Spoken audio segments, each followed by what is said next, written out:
The crystal towers of Prime caught the light of three suns, casting rainbow patterns across the palace grounds. Princess stood at the observation window of the Grand Hall, watching the human delegation arrive in their small transport ship. The vessel looked fragile compared to the massive starships that filled the orbital docks, but the princess found herself curious about its occupants. They had ruled 7 star systems for over 3,000 years. Their technology was advanced, their bodies elegant and strong, and they're stretched across centuries.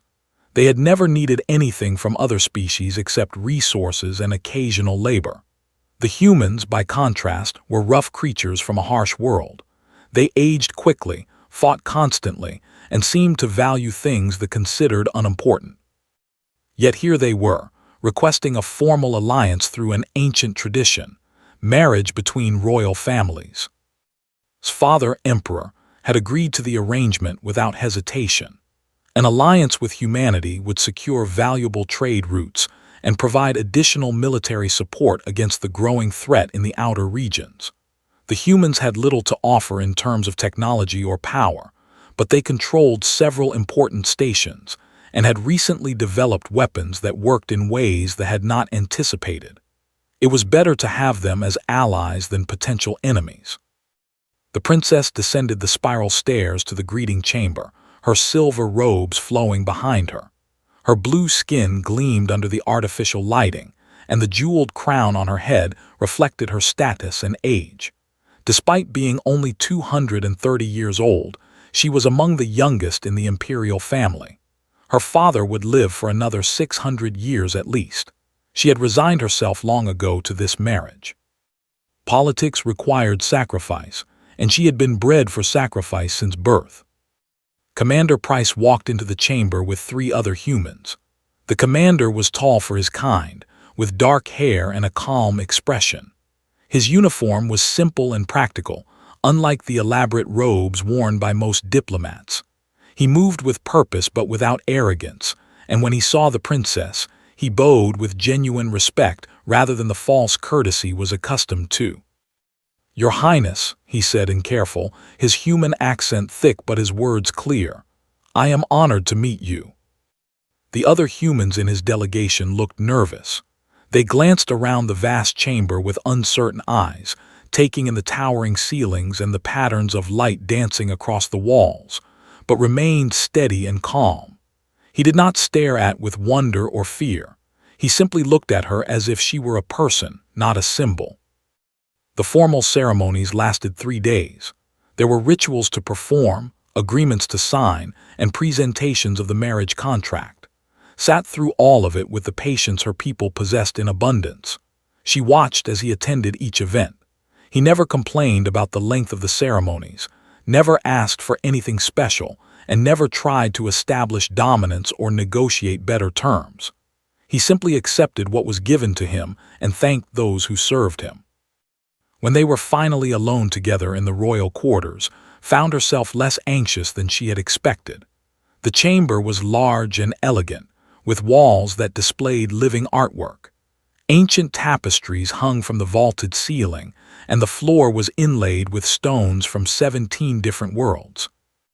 "They have done great things," said, looking around the room. "The beauty here is remarkable."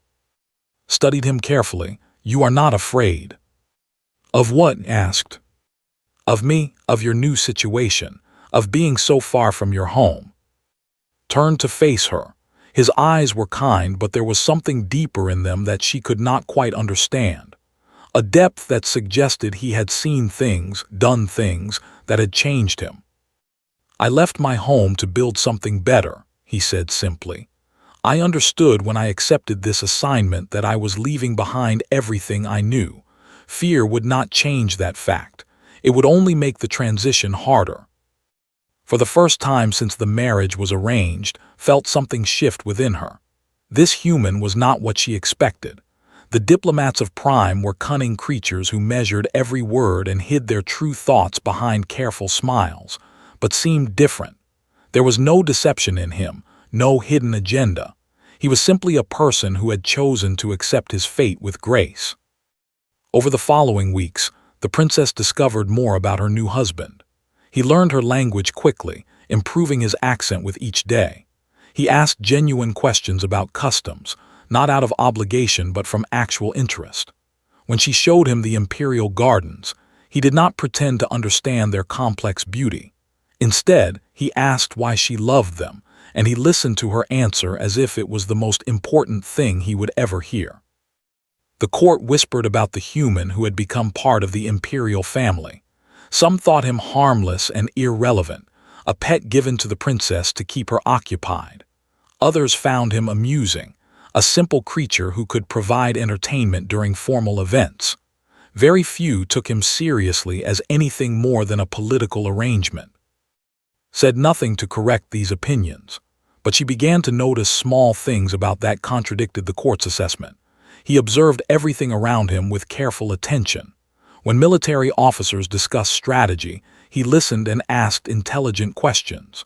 When engineers described the palace systems, he understood complex concepts quickly. When servants made mistakes around him, he corrected them gently and never with anger. One night mentioned that the outer provinces were reporting increased activity from the collective.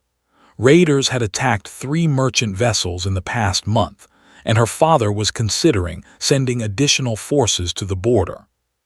His expression became serious. "How are your defenses arranged?" he asked. "We have superior technology," replied. "They are a minor threat. Our military can handle any conflict they start." Nodded, but he did not look convinced. He said nothing more about it that night, but could see the wheels turning behind his eyes. She wondered what a human could possibly understand about galactic military strategy. She wondered if his calm manner hid concerns that she had not yet learned to recognize. The night ended as many nights had begun to end between them, found herself enjoying his company. She did not love him, not yet, but she respected his calm presence and his genuine interest in her thoughts. He was, she had decided, a good choice for a political marriage. Harmless, quiet, and undemanding. She did not yet understand how wrong she would soon discover that assessment to be. The alert came during the night cycle. Alarms sounded through the palace, and military officers rushed through the corridors. Woke to find already awake, standing at the window with a look of grim understanding on his face. "What is happening?" she asked. "They have attacked 3 stations simultaneously," replied without turning from the window. "Your father will be calling a war council soon." Stared at him. How could you possibly know that? Finally looked at her. His expression was serious, almost sad. "Because it is what I would do if I were them. Spread the defenses thin by attacking multiple points at once. Test your response. Learn where your weaknesses are." The emperor did indeed call a war council within the hour, attended with at her side. The military generals filled the chamber with their robes and medals, their faces stern with concern. The emperor sat on his throne, his expression unreadable as the reports came in. The 3 attack stations sent signals through the communication network. They had hit them with coordinated strikes, overwhelming the local defenses with superior firepower. The generals proposed an immediate response. Send the central fleet to defend the stations while the forces were still concentrated. "This will teach them the cost of attacking territory," one general declared. "Our technology is far beyond theirs. We will crush them." The emperor nodded in approval but stepped forward. The action was bold, perhaps foolish, for a human to interrupt a war council of ancient officers, but noticed that he did so with quiet confidence rather than disrespect. "Your Majesty," said, bowing to the emperor, "I must advise caution. They are not acting out of strength. They are acting out of intelligence. They have studied your defenses. This attack is designed to spread your forces thin." The generals turned to regard the human with amusement mixed with irritation. "Your species has engaged in primitive warfare for mere," one general said dismissively. "They have perfected military strategy over 3,000 years. Your input is not required." Did not retreat. He stood his ground. "Then listen to what I have observed. The 3 stations under attack are not randomly chosen. 2 of them are defensive positions with minimal offensive capabilities. Only one is a major stronghold. They are not trying to capture territory. They are trying to draw your fleet away from the 3rd target. The Emperor leaned forward. Explain your reasoning. Move to the tactical display, bringing up the star maps. His fingers traced the positions of the stations and the fleet movements. If I attack 3 targets but only truly want to capture one, I spread my enemy's attention. The defending fleet will divide itself to protect all 3. If I am fast enough and coordinated enough, I can break through the weakest point while the main forces are distracted. One of the generals frowned. And which station is the real target? The communications hub at Station 7, replied. If they capture that, they cut off direct command and control across half your outer territories. You would be forced to rely on slower relay stations. It would cost you days of response time in any future conflict.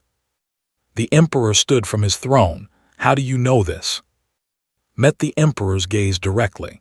Because my own people use the same tactics. When you are outnumbered or you use deception, you make your enemy react to what they see while you pursue what you actually want. This is not advanced strategy. It is basic survival. The Emperor was silent for a long moment. Then he turned to his generals. Maintain defensive positions at the 2 secondary stations but send minimal forces. Concentrate the main fleet around Station 7. If this human is correct, we will crush them decisively. If he is wrong, we have lost little. The generals looked uncomfortable with this decision, but they obeyed their emperor.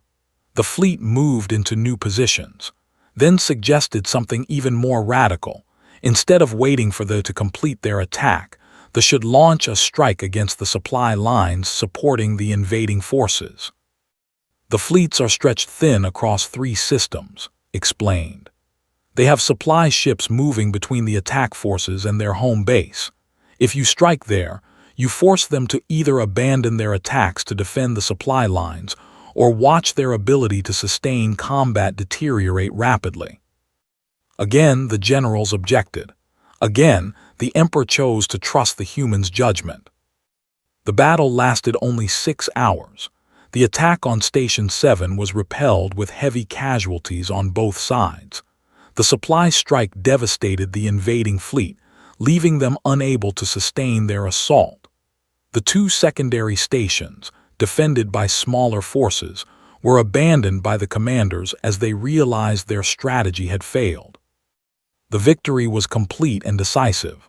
The collective from space, their invasion attempt shattered. That night, Emperor summoned to his private chamber. The Emperor sat in a vast chair carved from black stone, his ancient eyes studying the human with new understanding.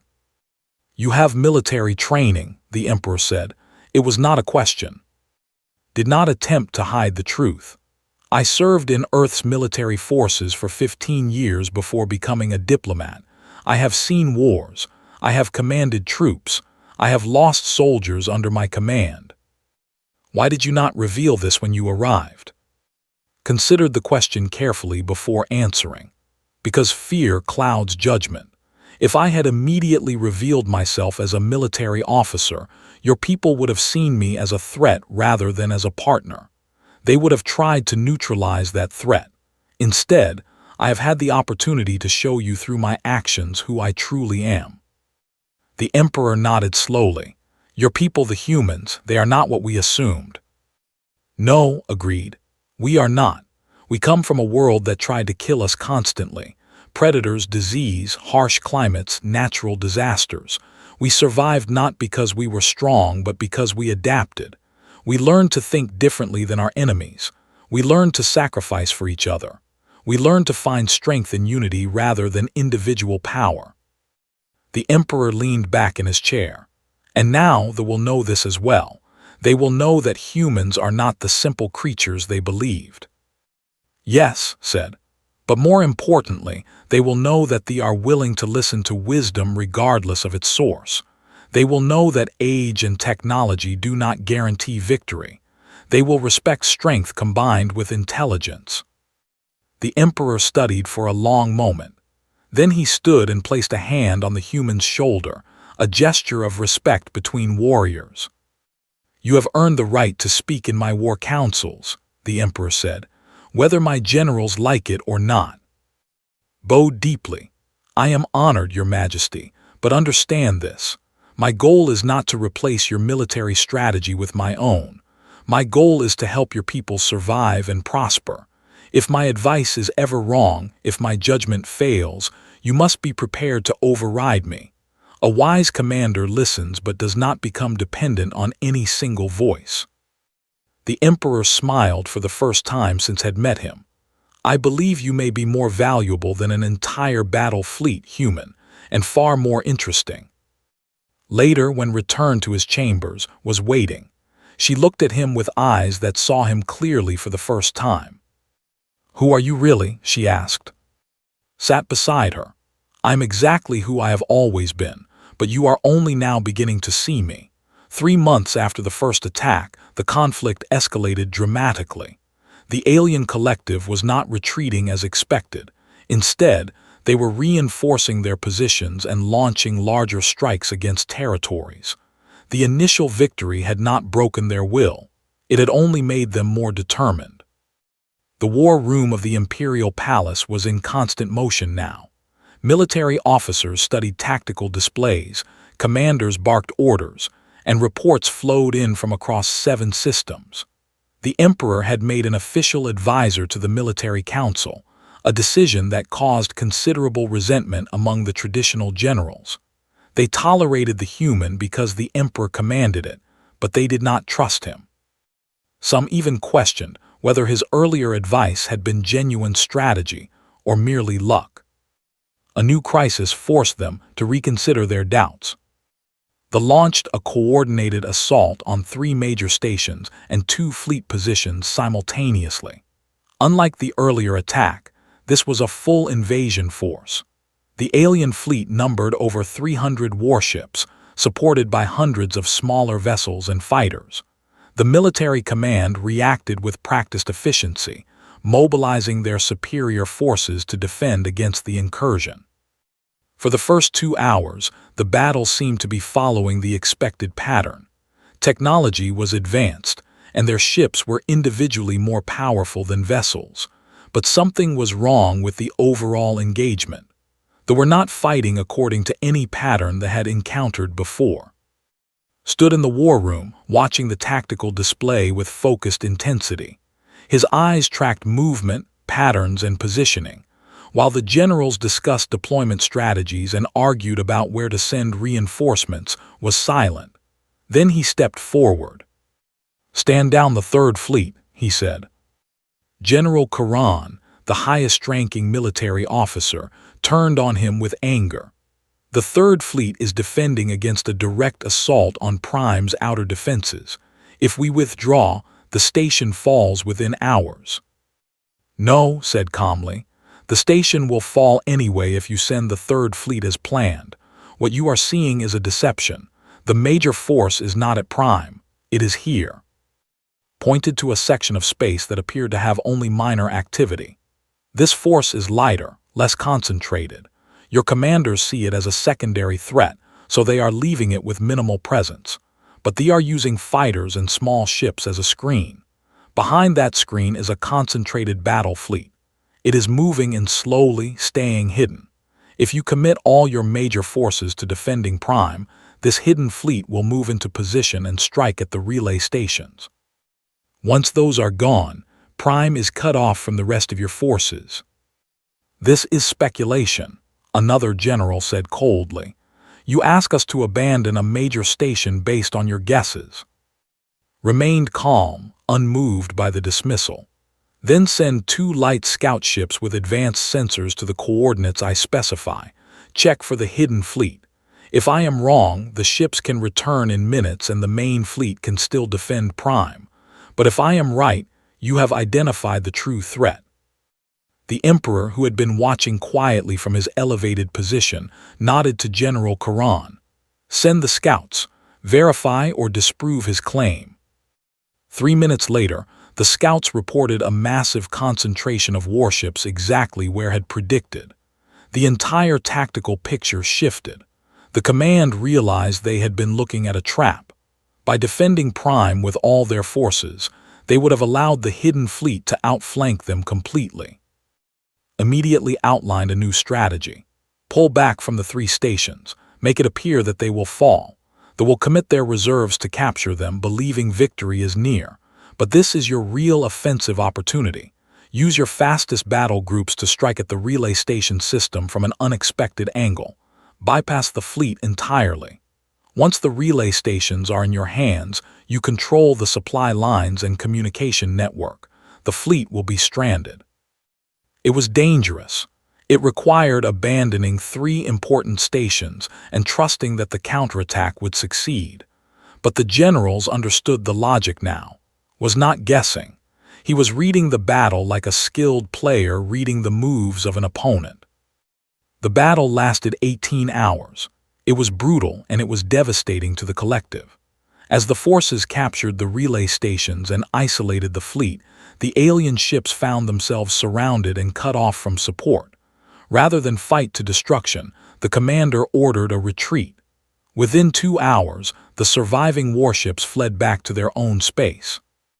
It was the most complete victory they had achieved in their recent conflict with the collective. And it had come through human strategy, not military tradition. The aftermath was complicated. Some generals grudgingly accepted civilities. Others were bitter and resentful. But the emperor made his position clear, was now the principal military advisor, and his recommendations would be given serious consideration regardless of tradition or pride. Within a week, messages began arriving from across the 7 systems. Diplomatic representatives from other worlds requested meetings with. Military commanders wanted him to train their forces. Even some allied species sent envoys asking if they could benefit from his strategic knowledge. Handled the attention with quiet dignity. He never claimed credit for the victories. Instead, he emphasized the commanders who had executed his strategies and the soldiers who had fought with courage. When he was praised, he deflected the praise toward others. When he was asked about his methods, he explained them in simple terms that anyone could understand. But could see the change in him. He was no longer a quiet advisor in the background. He was becoming a figure of significance, recognized across the galaxy. The woman who had married what she believed was a harmless human had found herself married to someone far more important and far more complex than she had realized. One night she asked him directly, "Do you want this power and recognition?" Looked out at the crystal city below them, the lights reflecting off the palace walls. "No," he said honestly, "I never wanted this, but my people have a saying, we do not get to choose the battles we must fight. We only choose how we fight them, and I choose to fight for peace, even if that fighting must be through war." He turned to face her. "They will negotiate now. They see that they cannot be defeated through military force, but more than that, they and their allies have learned something important. They have learned that wisdom does not come from technology alone. It comes from understanding your enemy, and I understand the better than anyone here because I understand how conquest works. I have seen it happen on my world." Moved closer to her husband. She was beginning to understand that she had not married a harmless human at all. She had married a warrior who chose to hide his nature until the moment came when truth could no longer be avoided. The princess who had accepted a political marriage was discovering something unexpected. She was falling in love with the man beneath the calm exterior, the soldier who fought not for glory but for survival and peace. "You frighten me sometimes," she said softly. "Good," replied. "You should be frightened of what I am capable of, but you should also trust that I will use those capabilities to protect you and the empire you love." And in that moment believed him. The great archive of Prime was an ancient structure, older than most civilizations in the known galaxy. Its walls were carved from stone that had endured for over 5,000 years, and the books and records within it contained the complete history of the people. brought there on a quiet afternoon when few visitors disturbed the peaceful halls. She had spent the night before thinking about where to bring him, what to show him, and she had realized that if he truly needed to understand thee and their place in the galaxy, he needed to know their history, not just the technological achievements and military victories that were commonly celebrated, but the deeper truths that lay in the oldest records. The keeper of the archive was an ancient named, over 2,000 years old. He bowed when the princess entered, and she gestured for him to bring them to the restricted section. There, on shelves that had not been disturbed in centuries, lay the oldest texts. They were written in a form of so ancient that even could only partially understand it, but with his human ability to study and memorize quickly, began to read with intense focus. Pointed to one particular set of inscriptions, carved into stone rather than written on paper. They dated back over 5,000 years, to a time when they were just beginning their expansion into space. Read the ancient words slowly, his lips moving as he translated. The text spoke of a prophecy, a warning given by the earliest mystics. It described a time when they would become so confident in their power that they would believe themselves superior to all other species. In that time of arrogance, the prophecy said, a being would come. A being from a place of struggle and constant danger. A being who would appear to be harmless but would carry within him the strength of 1,000 wars. When the harmless one teaches, read aloud, the gods will bow, not in defeat but in recognition of forgotten truths. The strong alone cannot rule the galaxy. Only wisdom combined with strength can bring lasting peace. He stopped reading and turned to. This was written 5,000 years ago. Yes, she replied. My ancestors were still learning to master basic space travel when these words were carved. Most of our people treat them as mythology, history from before we understood how to think clearly. Moved along the walls, reading more of the ancient texts. Each inscription seemed to echo the same warning, the same prophecy. Different writers across centuries had recorded the same vision, always with the same core message. A would come. He would seem weak but would prove strong, and his arrival would force the gods to reconsider their place in the universe. Your ancestors knew something, said slowly. They understood that power without wisdom leads to destruction, that technology without moral purpose becomes a curse instead of a blessing. He turned to face directly. Have any of your people asked themselves why this prophecy was repeated so many times? Why so many of your greatest thinkers felt compelled to record it? Did not answer. She had never truly considered the question. The prophecy was ancient history, disconnected from the reality of the modern empire. Continued, because your ancestors had learned a hard lesson. They had conquered other worlds, treated other species as inferior, and that arrogance almost destroyed them. This prophecy is not a prediction of the future. It is a warning from your past. Over the following days, his influence continued to grow across the 7 systems. Messages came from across the galaxy. The civilization requested his counsel on military reform. The Ara traders offered him a position as their chief strategist. The collective, now under new leadership after the military defeat, sent official envoys asking to meet with him directly. But the most significant change came when the Council of Ancient Worlds called for a formal assembly. This was a gathering that had occurred only 5 times in history. It brought together the oldest and most respected members of the Empire, leaders from allied worlds, and representatives from every major civilization in this region of space. The assembly took place in a neutral chamber at the orbital stations that floated above Prime.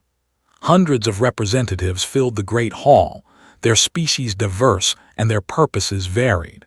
But all of them had come to hear from one person, the human who had changed the course of a war and seemingly understood ancient prophecies. Was asked to stand before the assembly and explain his philosophy. He did not claim great wisdom. He did not present himself as anything more than what he was, a human soldier who had learned through experience how to survive and protect those he cared about.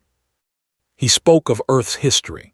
He described humanity's wars, the conflicts that had nearly destroyed the species entirely. He explained how humans had learned that power without restraint led only to suffering. He told them about the great thinkers and leaders of his world who had taught that compassion and wisdom were not signs of weakness, but signs of true strength. As he spoke, something remarkable happened. The ancient representatives began to nod in recognition. The prophecy, they said, was coming true. The Harmless One had come, and through him the galaxy was being reminded of truths it had almost forgotten. When finished speaking, an elder stood. Her name was, and she had lived for over 3,000 years. She was respected as one of the members of her people. "I propose," said to the assembly, "that we formally recognize this human as an honored elder of the. It has never been done in our history, but our prophecies were written to prepare us for this moment. The human brings us wisdom that we have lost." The vote was nearly unanimous.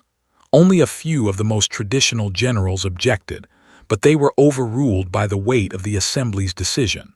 Was officially recognized as an honored elder, a title that gave him authority and respect across all 7 systems and among all allied civilizations. When the assembly ended, stood on the observation deck of the orbital station, looking down at Prime below. Joined him there, taking his hand in hers. "You have become a god to them," she said quietly. Shook his head. "No, I have become a reminder. The prophecy called me the Harmless One for a reason. I am not here to rule, I am here to teach. And when I am gone, the lessons I have taught should live on in your people and in others." He paused, watching the planet rotate below them. "Your ancestors understood something crucial. They knew that civilizations die from within when they lose the ability to question themselves, when they become so confident in their power that they cannot learn from others. I am just a mirror, showing your people who they truly are and who they could be." Squeezed his hand. "You are more than that, you are the one I chose to marry." Looked at her and smiled. "Then let us prove to your galaxy that humans can build something greater than either could build alone, not through conquest, through partnership, through the willingness of the strong to listen to the humble." Below them, on Prime, the crystal towers gleamed in the light of 3 suns, and across the 7 systems, civilizations that had once viewed thee as gods were beginning to recognize something new. The gods themselves were learning to listen. And in that listening lay the beginning of true peace. 6 months after the formal assembly, sat alone in the private chambers with. The princess had sent away all attendants and locked the doors. She had something she needed to understand, and she needed to understand it directly from her husband's own words. Sat by the window, watching the sunset paint the sky in shades of purple and red. He seemed calm, as he always did, but had learned to see past his calm exterior. She could see the weight he carried now, the burden of being recognized across an entire galaxy as something more than human. "Tell me the truth," said, sitting beside him. "From the moment you arrived, you knew who you really were. You knew what you were capable of, but you hid it. Why?" Was silent for a long moment before answering. When he spoke, his voice was quiet but honest. "Because the moment I revealed my power, fear would have taken control. Your father would have seen me as a threat to his empire. Your military would have tried to control me or eliminate me. The court would have treated me as a danger to be managed, not a partner to be trusted. Fear destroys everything good. So I chose to let you know me first as a person, and only when I was truly part of your family did I reveal what I could do." Absorbed this explanation. "But you risked everything. If someone had discovered your military background before you were ready to reveal it, you could have been imprisoned or executed." "Yes," agreed. "I took that risk because I have learned that great changes cannot come through force. They must come through earned trust. They are an ancient people. You have seen empires rise and fall. You have conquered worlds and built technologies that rival the gods themselves. But you cannot remember what it means to be vulnerable. You cannot remember what it means to fight for survival against overwhelming odds." He turned to face her directly. Humans know this intimately. We come from a world that wants to kill us. We are not the fastest runners. We are not the strongest fighters. We do not have the sharpest claws or the thickest skin. But we survived because we learned something your people have almost forgotten. We learned to think together. We learned to sacrifice for the group instead of for ourselves. We learned that compassion is not a weakness. It is the strongest weapon in existence. Stood and walked to the shelves that held his personal collection of books. He selected one and opened it to a marked page. It was a human text, written by a man named Sun centuries before humanity even reached the stars. All warfare is based on deception, read. Then he closed the book. This is the key, not deception to destroy, but deception to teach. I deceived your empire about my nature so that I could teach you something you desperately needed to learn. Rose and stood beside him. And what was it you needed us to learn? That true power lies not in technology or individual strength, but in wisdom and unity. Look at them.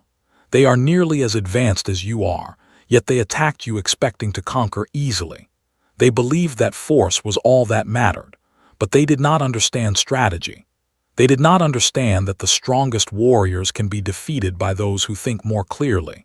And they certainly did not understand that humans think differently than most species in this galaxy. He replaced the book on the shelf. Your ancestors understood this. They left the prophecy because they had learned it through bitter experience. But over thousands of years, as your people grew more powerful and more advanced, they forgot the lessons. They began to believe that technology and age were all that mattered. They believed that superior firepower could overcome any obstacle. Walked back to the window.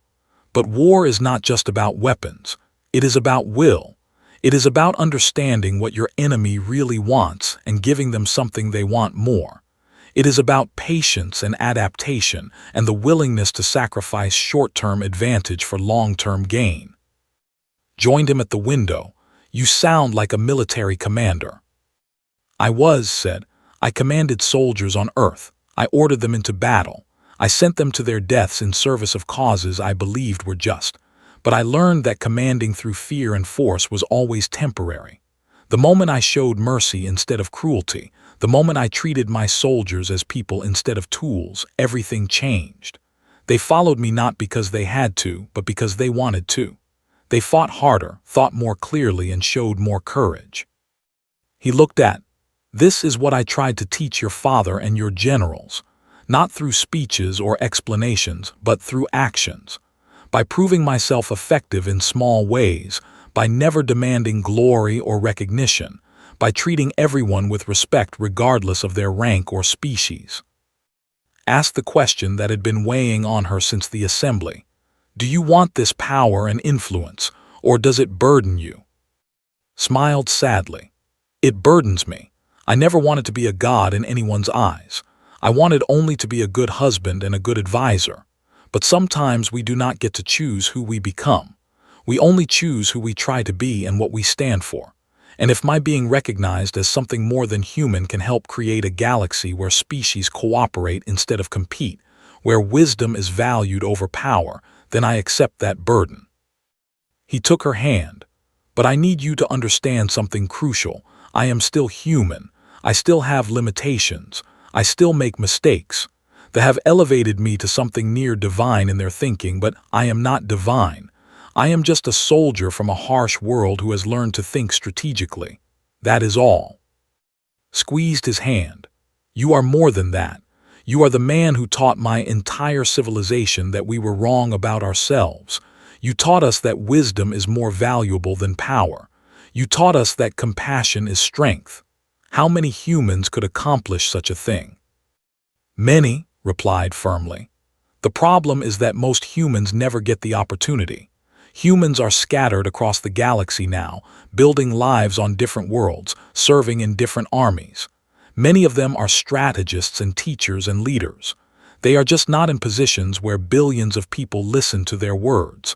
I am fortunate, and I try to use that fortune wisely. Over the following months, did use his influence wisely. He helped the collective establish new leadership that valued cooperation over conquest. He advised thee on how to build stronger alliances with younger species, treating them as partners rather than subjects. He worked with scientists and engineers to develop technologies that were cleaner and safer, technologies that could benefit all civilizations instead of just the. Watched her husband work tirelessly, never seeking credit, never demanding reward. He was creating lasting change in the galaxy, but he did it with such humility that most people never realized the scope of what he accomplished. They saw his influence but not his hand guiding it. One night, as they lay together in the darkness, asked him, "Do you regret marrying me? Do you regret being bound to one world and one empire?" Drew her close. "No, marrying you was the best decision I ever made, because it gave me a reason to fight. It gave me a home. It gave me a purpose beyond survival. I spent 15 years on Earth commanding soldiers in wars I believed were just, but I never had the chance to prevent those wars. Now I do, and I have you to thank for that opportunity." Rested her head on his chest, listening to the steady beat of his heart.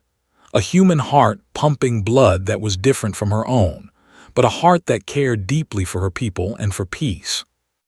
"The galaxy sees you as a god now," she said, "but I know the truth. You are just a man who loves his wife and wants to build something better." Smiled in the darkness. "Then let us keep that truth between us. Let them believe in the legend of the Harmless One, but you will always know that underneath I am just a human who chose love and wisdom over power and conquest."